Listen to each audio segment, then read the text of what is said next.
Hello, welcome to my YouTube channel. Myself Alok Kumar and today topic is probability. Probability जो है वो higher statistic में main important chapter है और 9 to 12 हम लोग इसको बेसिक स्टडी करते हैं और ये मैथमेटिक्स का भी एक अलग ही सब्जेक्ट है जिसको हम लोग हायर एजुकेशन में भी पढ़ते हैं। आज लेट स्टार्ट द प्रोबेबिलिटी। तो जो हम आज प्रोबेबिलिटी को कवर करने वाले टॉपिक हैं वो है मेन है। सबसे पहले प्रोबेबिलिटी की हम लोग जानेंगे क्या होता है, तो उसके जो एग्जाम्पल्स होंगे उसको देखेंगे, फिर उसके बाद डिफिनीशंस को देखेंगे जैसा कि यहाँ पे लिखा है एंड फार्मूला एंड हिस्ट्री। उसके बाद जो पूरे इंपॉर्टेंट टर्म होगा प्रोबेबिलिटी का वो देखेंगे, वही है प्रोबेबिलिटी का इंपॉर्टेंट टर्म। चलिए शुरू करते हैं इसके एग्जांपल्स। तो प्रोबेबिलिटी को जो हम लोग सिंपल लैंग्वेज में कह सकते हैं, अगर जो हम यूजुअली डिनोटेड करें, जो यूजुअली हम लोग दिनचर्या में अपने डिनोट करते हैं वर्ड से, उनको हम लोग अगर जो लिखना चाहें तो प्रोबेबिलिटी को हम लोग लिख सकते हैं कि प्रोबेबिलिटी को हम लोग चांस या फिर डाउट या फिर में in term and other term से रिलेटेड हम लोग इनको लिख सकते हैं। जैसे कि यहाँ पे वर्ड आया है पहला चांस। ऐसा है कि चांस का मतलब ये है कि एक एग्जांपल के तौर पर हम लोग समझते हैं कि in the future in case जो हमारे पेट्रोल है उनके जो प्राइस होंगे वो इंक्रीज होंगे या डिक्रीज होंगे, ये अभी हम लोगों को नहीं पता। जैसे कि दूसरा एग्जाम्पल है मे का मतलब है कि इट मे रेन टुडे, मतलब बारिश हो सकती है।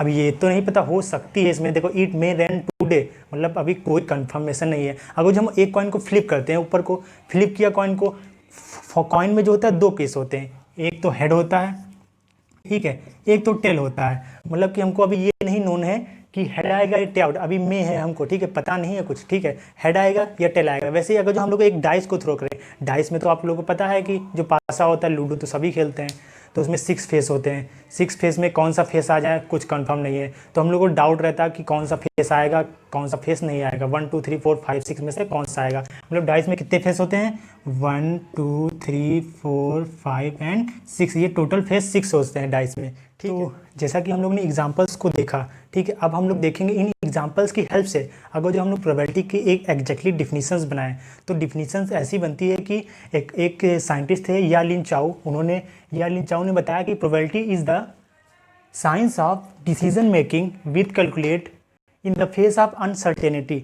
मतलब कि जो प्रोबेबिलिटी में हम लोग ऐसी चीज़ों को कैलकुलेट करते हैं, या फिर हम प्रोबेबिलिटी का मीन्स ये होता है कि अगर जो हम ऐसी चीज़ों को मैथमेटिकली कैलकुलेट करते हैं, मैथमेटिकली रिजल्ट निकालते हैं या फिर मैथमेटिकली इंटरप्रिटेट करते हैं, जिनको हम लोग यूजुअली अनसर्टेन मानते हैं, मतलब कि जिनको हम लोग अनिश्चितता मानते हैं, उनको हम लोग प्रोबेबिलिटी में कैलकुलेट या रिजल्ट निकालते हैं। तो इन्होंने भी ये डिफिनीशन दी। इसका मतलब ये है कि जो प्रोबेबिलिटी है, प्रायिकता, वो अनिश्चितता की मापन के साथ साइंस है एक, जो कि रिस्क के साथ ली जाती है। अगर जो हम इसको सिंपल लैंग्वेज में लिखें और सिंपल इस डिफिनीशन को करें, तो अगर जो और सिंपल करें तो हम लोग और करके एक और डिफिनीशंस को लिख सकते हैं। जैसे कि probability is the measure of uncertainty, मतलब कि जो प्रोबेबिलिटी है वो मापन है अनिश्चितता की, ठीक है। ये है हमारी दूसरी डिफिनीशन। तो इस डिफिनीशन को भी हम लिख सकते हैं और दूसरी वाली डिफिनीशन को भी लिख सकते हैं। अब चलिए, अब ये डिफिनीशंस तो हो गई। तीसरा मेन टॉपिक था हमारा जो कवर कर रहे थे, वो तो फार्मूला। अब हम लोग फार्मूला नोट करते हैं कि प्रोबेबिलिटी का आखिर फार्मूला होता क्या। इतना तो हम लोग समझ लिए कि क्या होता है। अब मैथमेटिकली देखते हैं। तो जो प्रोबेबिलिटी का फार्मूला होता है, probability of event E equal to number of favourable outcome upon total number of possible outcome. मतलब कि जैसे कि इसका फॉर्मूला ऐसे बना है कि नंबर ऑफ फेवरेबल आउटकम्स, मतलब कि जो आपकी शर्त है, मतलब कि अगर जो हमने एक कॉइन को फ्लिप किया तो हम कह रहे हैं कि हेड आएगा, मतलब दो केस होते हैं, हेड या टेल। हेड आएगा मतलब कि एक फेस ऊपर वाला आएगा, मतलब हमारी शर्त है कि हेड ही लाना है। तो नंबर ऑफ केसेस कितना हो गया, 2 फेस हो गए हेड या टेल में, तो एक आ गया, मतलब कि एक केस हो गया। टोटल केस कितने होते हैं, 2, तो 1/2 आंसर वैसे ही बनेगा। वैसे ही अब total number of possible outcome, उसमें टोटल केस किसते, जैसे कि हम लोग एक पासे को फेंकेंगे, एक डाइस को थ्रो करेंगे या रोल करेंगे, तो उसमें 6 फेस बनते हैं। तो टोटल केस कितने, 6। अगर जो हम कहें कि अगर हमको विन करने के लिए, एक लूडो खेलने को जीतने के लिए हमको 6 चाहिए, तो ऊपर अपर फेस में 6 आएगा, मतलब कि चांस तो एक ही आया ना हमारे पास। तो फेवरेबल जो केस आया 1 और टोटल 6, तो आंसर क्या हो गया 1/6। ऐसे ही हम फार्मूले का आगे आपको यूज़ बताएंगे कि फार्मूले का यूज़ क्या होता है।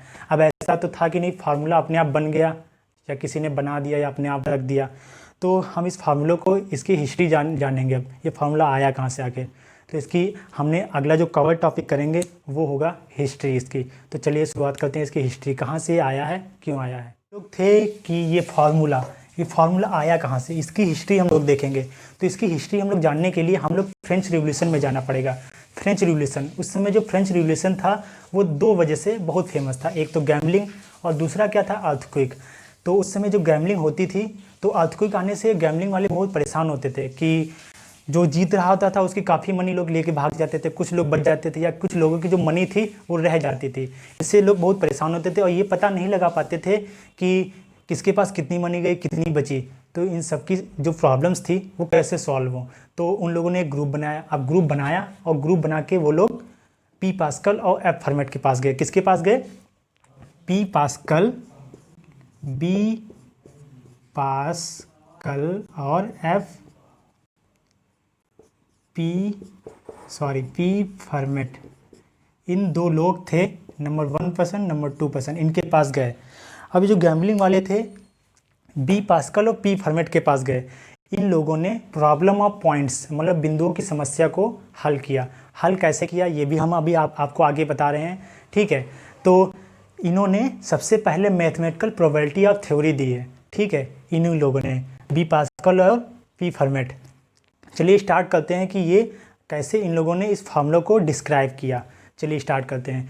तो देखिए कि मान लीजिए कि एक टेबल पे 2 लोग गैम्बलिंग कर रहे हैं, मतलब जुआ खेल रहे हैं 2 लोग, मतलब एक टेबल पड़ी है, ठीक है। मान लीजिए ये टेबल पड़ी है, एक शख्स ए है, एक शख्स बी है, एक ये पर्सन है, एक ये पर्सन मान लेते हैं, ठीक है, लेट करके एक ये है, एक ये पे। हम इसके हेल्प से हम लोग इस फार्मूला को समझेंगे कि ये कैसे बना है, ठीक है। अब ये तो समझना जरूरी ना कैसे बना है।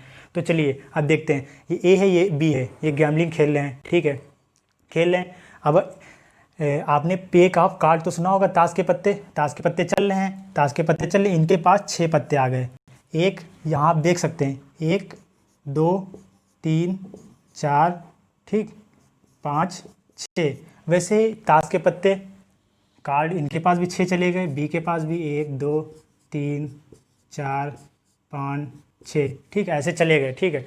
अब इनके पास कुछ ना तो कुछ कार्ड में तो लिखा ही होगा ना, जैसे कि यहाँ पे 1 1 लिखा हो गया, यहाँ पे 5 5 लिखा है, यहाँ 6 8 लिखा है, यहाँ मान लेते हैं इनके पास आए 4 5 आए, जे के आए, 2 2 आए। अब देखिए इन दोनों में एक चीज़ सेम है, यहाँ पे पेयर बन रहा है, इनका एक यहाँ पे पेयर बन रहा है और एक दूसरा ये पेयर बन रहा है, ठीक है।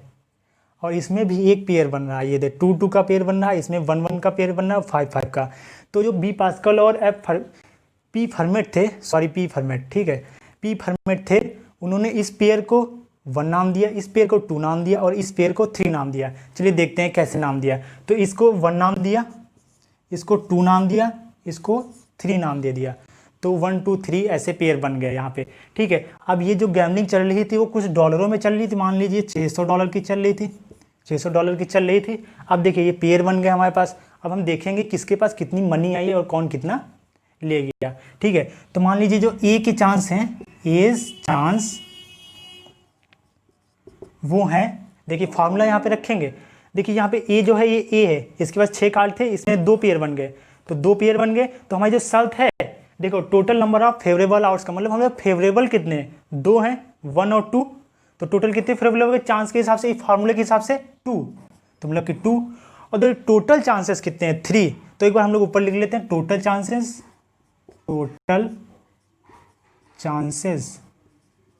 कितने हैं, 3।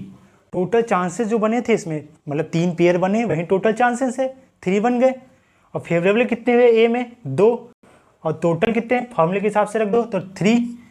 तो जो हमारा बना ए के पास कितने चांस हो गए, फेवरेबल 2, टोटल 3, ठीक है। समझ गए ना, आई होप आप समझ गए होंगे, ठीक है। तो फिर बी के चांस, ऐसे बी के आप बताइए क्या होगा।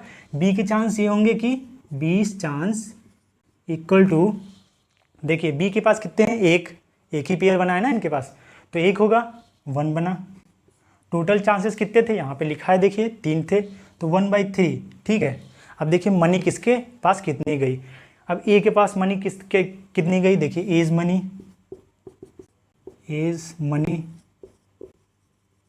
इक्वल टू, देखिए $600 थे, इनके पास 2/3 है चांसेस, तो आप लिखिए 2/3 इंटू 600, ठीक है, कटा ये हुआ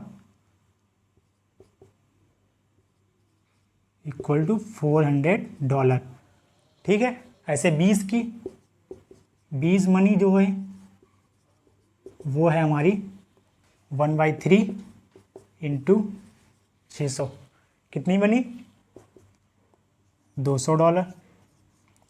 तो इसकी हेल्प से ही बी पास्कल और पी फर्मेट ने इसको डिस्क्राइब किया, ठीक है, इसको बताया कि कहाँ से क्या आया, ठीक है। आप समझ तो गए ही होंगे कि कहाँ से क्या आया, आप समझ गए होंगे कि जो हमने अभी समझाया बी पास्कल और पी फर्मेट के बारे में, ठीक है। तो अब हम आगे बढ़ते हैं हम लोग इम्पॉर्टेंट टर्म क्या है। जो इम्पॉर्टेंट टर्म बनेगा प्रोबेबिलिटी से, ये बनेगा कि इम्पॉर्टेंट, ठीक है। तो देखिए सबसे पहले क्वेश्चंस जो बनते हैं प्रोबेबिलिटी में, वो बनता है कि प्रोबेबिलिटी कहाँ से कहाँ के बीच में लाई करती है, मतलब प्रोबेबिलिटी कहाँ से कहाँ के बीच में लाई करेगी। तो देखिए जो प्रोबेबिलिटी होता है, हम लोग एक इवेंट मान के चलते हैं, प्रोबेबिलिटी ऑफ इवेंट ई, जो प्रोबेबिलिटी होती है वो हमेशा 0 से 1 के बीच में लाई करती है। मतलब कि जो प्रोबेबिलिटी है वो कभी भी 0 से छोटी नहीं होगी और 1 से बड़ी नहीं होगी, ये आप हमेशा ध्यान रखिएगा, ठीक है। मतलब प्रोबेबिलिटी कभी 0 से बड़ी नहीं होगी और 0 से कभी छोटी नहीं होगी और 1 से कभी बड़ी नहीं होगी। तो कैसे होता है क्या, इसको भी हम लोग बता रहे हैं। जैसे कि हम अभी बताए थे, एक एग्जांपल भी स्टार्टिंग में दिए थे कि बारिश वाला, रेन वाला, वैसे ही समझा रहे हैं आपको कि जैसे कि हम बात करते हैं कि बारिश हो रही है, ठीक है, बारिश तो हो रही है, अब बारिश नहीं हो रही, इसकी प्रोबेबिलिटी आप बता दीजिए। तो आप कहेंगे, आप मन में सोचेंगे यार बारिश हो रही है अब नहीं हो रही, इसका क्या मतलब है, मतलब कि इम्पॉसिबल ही थिंग है ना, आप सोच भी नहीं सकते बारिश नहीं हो सकती, इसकी प्रोबेबिलिटी क्या है, ठीक है। तो देखते हैं, प्रोबेबिलिटी ऑफ इवेंट ई, बारिश नहीं हो रही मतलब कि इम्पॉसिबल है, मतलब कि वो चीज़ 0 हो जाएगी, 0, इम्पॉसिबल के लिए क्या होगा, 0, ठीक है, इम्पॉसिबल, ठीक है।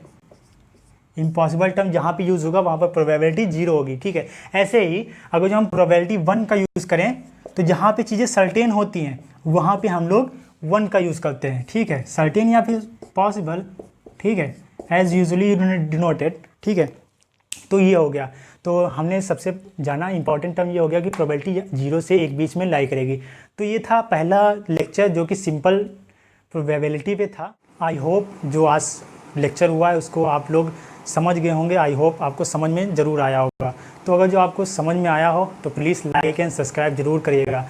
और इससे ये रहता है कि आपको आगे की जो स्टैटिस्टिक्स के सीरीज़ है, आगे की जितने भी बीएससी बीकॉम की वगैरह जो भी आपको मिलती रहेंगी, स्टैटिस्टिक्स से मैथ से रिलेटेड जितने भी वीडियोज़ हैं हम अपलोड करते रहेंगे, वो सब आपको मिलते रहेंगे। सो